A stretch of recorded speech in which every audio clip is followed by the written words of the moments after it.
Hi, guys, and welcome back to another episode of Dana with the Data. Now, before I get started, make sure you subscribe to my YouTube channel and hit the bell button to get all notifications. Like this video, share this video on all of your social media outlets, and make sure you guys comment below and tell me what you think about this video. Today, we're talking about Carolyn Wanga, former CEO of Essence magazine, and the shocking circumstances surrounding her sudden departure. Was it really a mutual decision like they want us to believe, or was it something else? Well, we're going to be breaking down the timeline, examining the evidence, and connecting the dots that nobody else is talking about. This story goes deeper than just some corporate politics. It's about power, identity, and who gets to control the narrative in Black media. Correction, foundational Black media. First, let's establish who Carolyn Wanga is for those who may not be familiar. Now, I may be pronouncing her last name incorrectly. Pardon me if I am. Carolyn Wanga is a Kenyan who was appointed CEO of Essence Communications in 2020, making her one of the most powerful Black women in media. She came from a corporate background, previously working for companies like Target. She was positioned as this progressive leader who was going to take Essence into this newfound digital age. Now, for those who need a refresher, FBA stands for Foundational Black Americans. This is a movement that distinguishes between Black Americans whose families have been in America for generations, descendants of enslaved people, versus more recent Black immigrants from Africa, the Caribbean, and other places. The FBA movement argues that there's a difference in experience, struggle, and what reparations should look like. We believe that programs and opportunities meant for Black Americans are often taken by recent immigrants who didn't experience the same generational trauma and systemic oppression. Now, Essence magazine has always been the publication for Black women in America. Founded in 1970, it's been the voice of Black female empowerment, culture, and politics for over 50 years. So when questions arise about who's leading this institution and their stance on Black American identity, that's a big deal. Here's where things get interesting. If you go back and look at Carolyn Wanga's social media presence and her public statements, there's a pattern that FBA advocates started picking up on.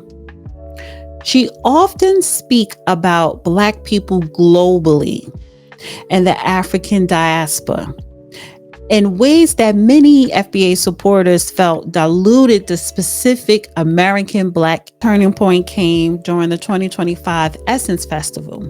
There were panels and discussions about Black identity, and many FBA advocates felt was deliberately inclusive of non-FBA voices in spaces that should have centered foundational Black Americans.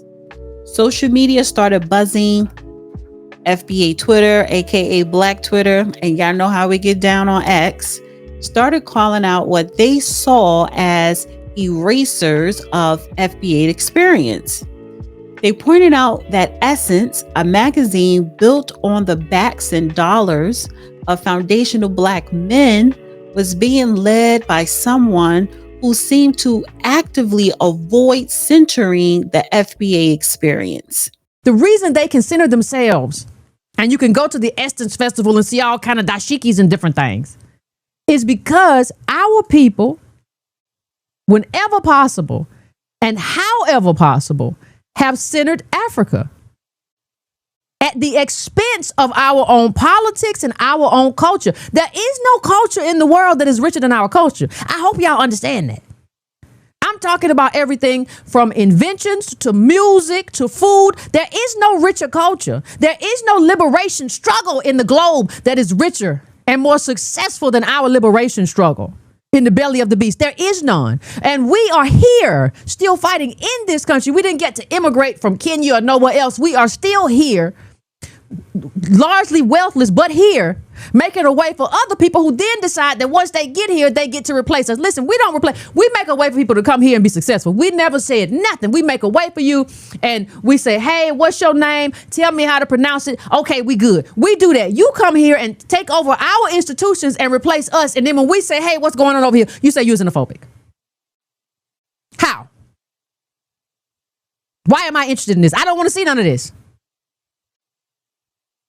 Like, I remember back in the day when I used to see Susan Taylor on like magazines or inside, you know, she used to have her own little section. There used to be her little section in the magazine too. And I'd be like, oh, that's what elegance looks like right there. Look at that hair. And look at that smile. That's elegance. I don't want to see this. And I don't want this to be the thing, like that this is not representative of ADOS. That may be representative of her and her style and all that. It's not I don't want it. I don't know how else to say it. It was in the spirit, family. I don't know. I used to be like, oh, I'm proud of that. Like, I want to be proud. Like, this is us and this is beauty. And I'm happy that she represents us in this way. And we have this thing. No, this is not us. And it's not saying that they're bad or anything like that, but you're not us. And we want to see our reflection in our media. But the great thing about it is we ain't taking it no more. The criticism wasn't just online chatter. FBA advocates started organizing. They began calling for boycotts of the Essence Festival and of African braiding shops. They started tagging major advertisers, asking why they are supporting a publication that they felt was erasing foundational Black American women. More importantly, they started digging into Carolyn Wagner's background, her statements, and her leadership decisions at Essence.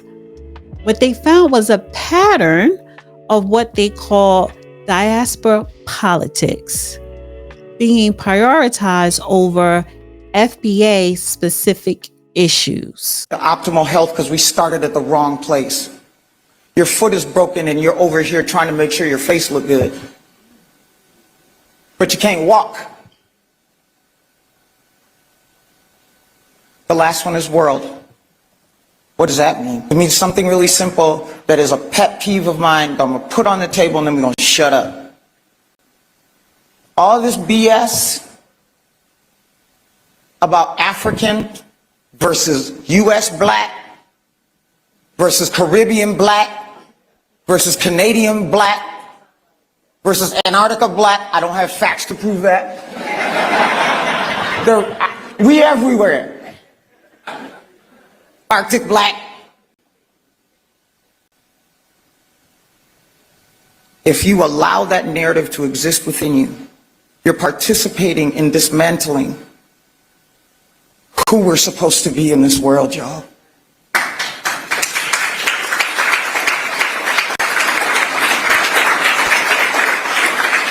Rich and I are no less dedicated to the Black community in the U.S. than we are to the Black community in Africa and in the Caribbean and in Europe. And the fact that our descent is African and your descent might be different does not mean that we can't represent all. And we're not fighting for all. And we keep letting this narrative exist in the world. I told y'all this is me. If you were calling me, this is how it would come out, y'all. And I'm going to tell you why I'm triggered on that in a second. Anybody can believe what they want to believe. What I need the world part of this to do is to proactively dismantle the part of that conversation that is about, if you ain't a Black, I certify you don't deserve to help make Black better. Because the amount of energy that we spend, and this is honest, y'all, the amount of energy that we spend trying to mitigate around that is taking energy away from what we could be doing. When I took this job with Rich, and he knows this, and we were writing the press release, it was literally a conversation about, should I put on there that I'm Kenyan or not? Dead ass. You can cut this in the video, Steph. Then I'll say it again, dead ass. Why do I have to sit there and think about if in an interview, on a stage, in a place where I'm talking about this thing that is my job, I got to be careful about saying if I'm Kenyan, because somebody won't think that I can lead them because they're not from Kenya, but they're black like me. That my black can't be their black and their black can't be my black. It cannot. So when I say world, shut it down. Spend the energy finding what you can do. You don't got to like me. You don't even think I'm going to be successful.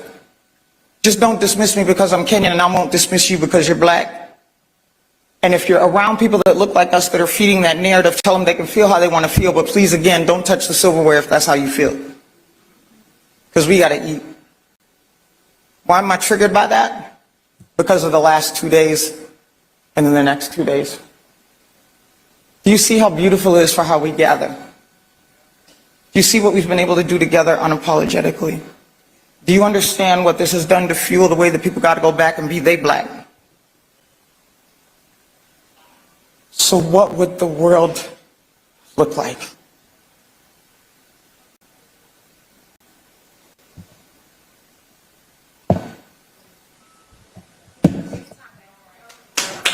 Initially, Essence and Carolyn Wanga tried to ignore the controversy. But as the pressure mounted and the boycott calls grew louder, they had to respond. The responses, however, only made things worse. Instead of addressing the specific concerns about FBA representation, the statements were generic corporate speak about, celebrating all Black women. To FBA advocates, this confirmed our suspicions. Carolyn Wanga and Essence were deliberately avoiding centering foundational Black Americans. Then, seemingly out of nowhere, in August 2025, actually August 25th or August 24th, it was this week, Carolyn Wanga was out. The official statement was the usual corporate nonsense, mutual decision, pursuing new opportunities, grateful for her contributions.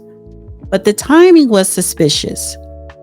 This came right after months of sustained pressure from FBA advocates and declining engagement with Essence content among their core demographic. Was Essence parent company losing money and advertisers? Could Essence survive if it alienates its core foundational Black American audience? I think we need to read between the lines. Who will they bring in after Carolyn Wanga? The interim leadership and the direction should immediately pivot towards a more explicit focus on Black American women rather than global Black women. The new messaging, the content strategy, even the way they started talking about their audience should shift to a more FBA lineage. So here's the bigger picture. Carolyn Wanga's firing is part of a larger conversation happening in Black America right now. The FBA movement isn't just about semantics or being divisive. It's about power, resources, and representation. When foundational Black Americans see institutions that were built by them, for them, being led by people who don't center their specific experience, they're going to speak up. We are going to speak up. And as we've seen with Carolyn Wanga, we have the power, we, meaning FBA, we have the power to create real consequences. This situation has sent shockwaves through Black media.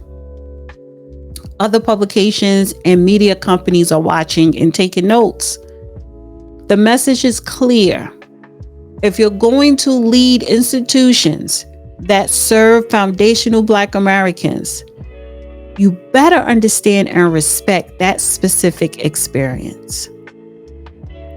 Beyond media, this is affecting how corporate America thinks of Black leadership and representation.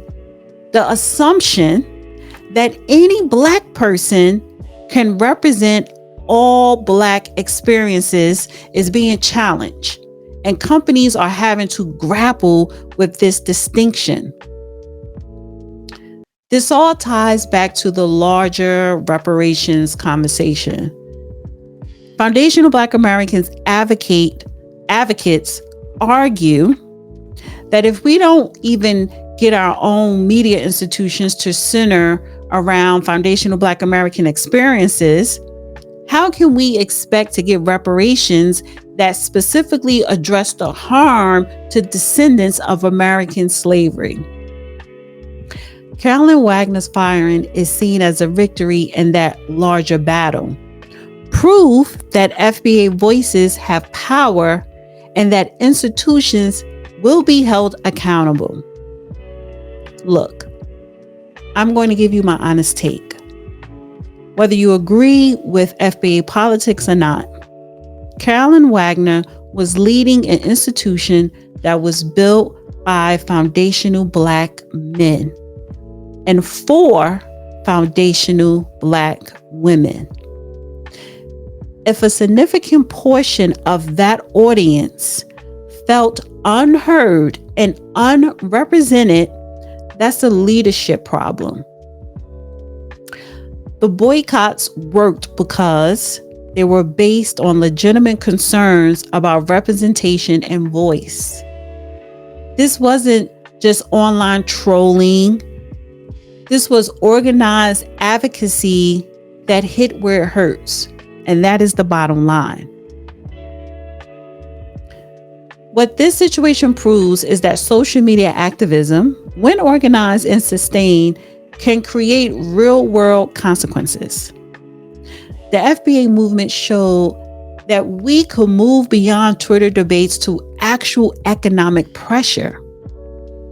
For anyone in leadership positions in Black institutions, if you ignore your core constituency, that's at your own peril. Understanding the specific experiences and concerns of the people you serve isn't optional. It's essential for survival. This situation is going to change how Black media operates. There's going to be more attention paid to who's in leadership, what their backgrounds are, and how they center different Black experiences. So, was FBA activism the cause of Carolyn Wagner getting fired from Essence? It's a good question. Based on the timeline, the pressure campaign, and the corporate response, and the immediate changes after her departure, the evidence strongly suggests yes.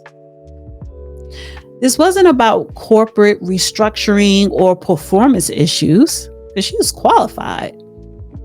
I think she's highly intelligent.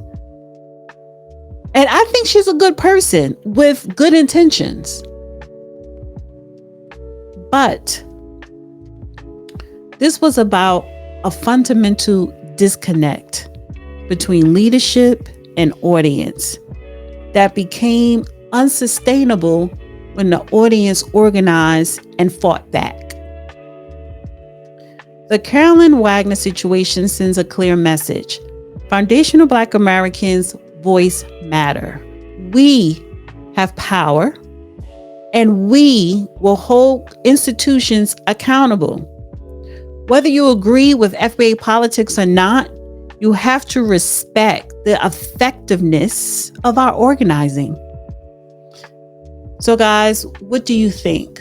Was Carolyn Wagner firing justified, or did FBA advocates go too far? Drop your thoughts in the comments below. Keep it respectful. We're here to have a real conversation. Don't forget to like this video, If it opened your eyes to something new, subscribe for more deep dives into the stories mainstream media won't touch.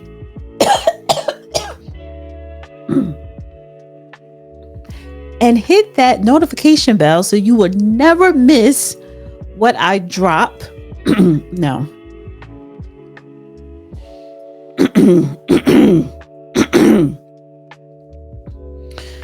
And hit that like button and share this video. And don't forget to comment below. Until then, stay woke, stay informed, and keep asking the hard questions. Peace. Bye. Dana with the data.